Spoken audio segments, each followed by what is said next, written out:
One of my favorite part of the show. Why would he say that? Stephen A., we got a lot to discuss.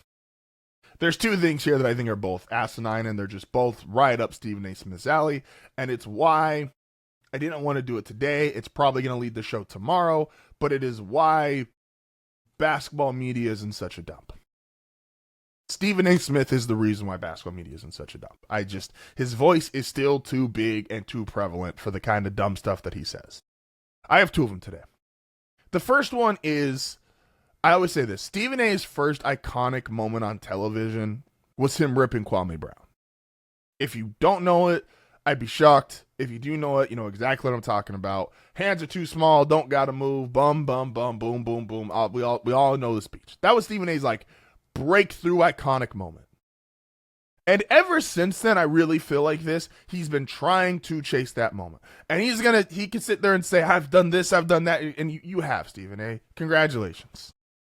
But that's by far your that was the moment that transcended and jumped you into superstardom in the sports media space. You've obviously taken that. You've done First Take. You've done NFL stuff. You obviously do the NBA. You've done other stuff. Congrats. And it still comes out when you see stuff like this morning where he goes, as long as First Take is on the air, Ben Simmons is going to catch strays. Why? Why do you have a personal vendetta? Did you pay Ben Simmons? Did the money come out of your pocket?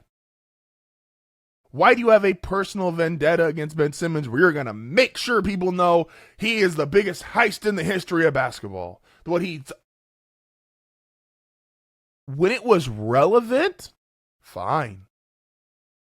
When he wasn't playing and there were all these issues accumulating with the Sixers, valid to talk about, valid to discuss. It was topical. It went with the times. It was reasonable.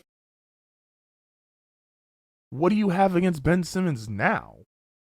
Ben Simmons isn't relevant as far as a basketball player, and he's not even relevant enough not trying to be disrespectful here, but he's not even a good context for most arguments and most conversations. But you just gotta get your jab in.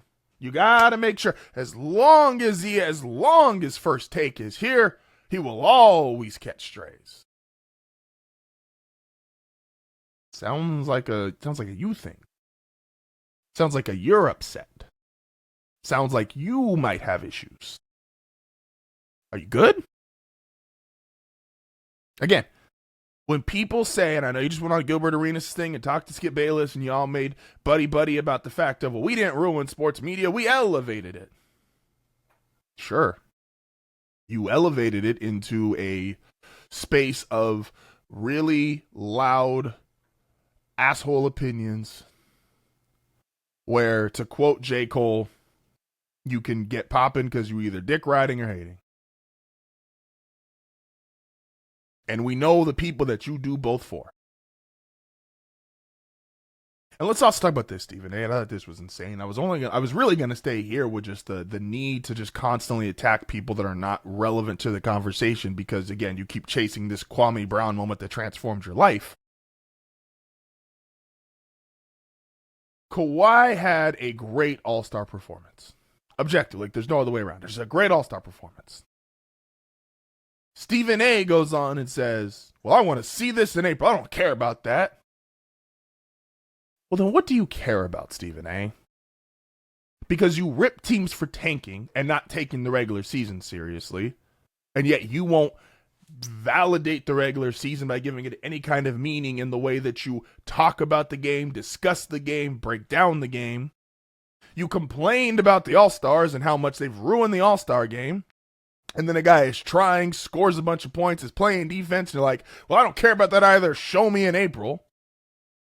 And don't you think it's a little weird for a guy?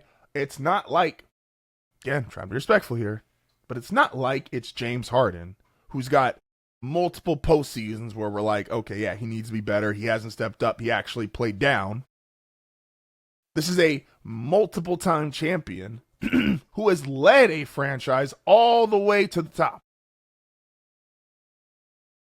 So we don't care about the regular season and the way that we're going to cover the game. Then we don't care about the All-Star game, but we're going to make sure we complain about both. I hate what they're making a mockery of the regular season. Don't you think you make a mockery of it in the way that you cover it? And I'm going to expand on this more tomorrow because it's not just you, but today this is where this segment, this is for you. But there's more than just you. This isn't just your problem. But you are a loud voice in it.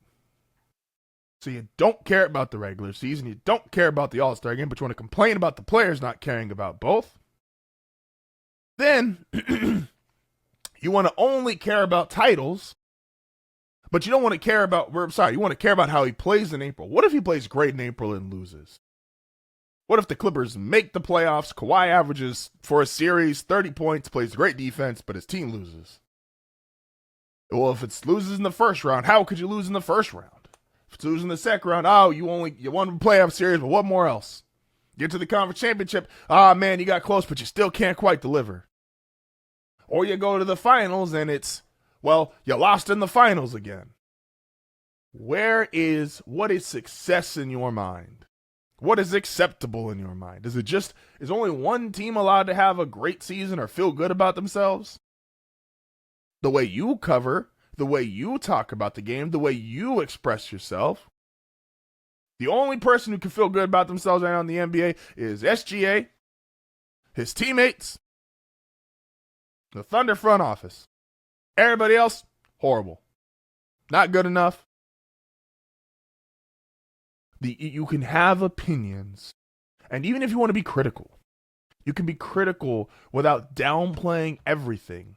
That's not exactly win a title, have parades, pop champagne. Like, there's more than one way to do this. And when you criticize at every single point, and then you talk about players not caring, and you criticize them for not caring, but you won't even cover the game in a way where you care about a regular season game.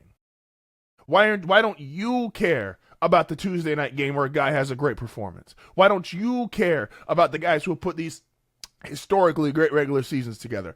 I remember growing up, and the Spurs, one of the stats you always heard about the Spurs and the Mavericks for that matter, and the Suns there for a little bit in the mid-2000s, 50-plus wins several years in a row. That was an accomplishment. It meant something. It had value. Now you win 50 games. Who gives a rip? You lose in the second round of the playoffs, bum. You're never going to be this good. You're not, it's just, I hate the way that this has happened. And Stephen A., you play a large part in this to this day. This is not old comments. This happened 12 hours ago. 12 hours ago. Shots at Ben Simmons. I don't care about Kawhi's all-star performance. I want to see it in April. What are we doing? Why would you say that? I mean, if you want to be a part of one of the coolest, most unique communities, don't forget to like and subscribe.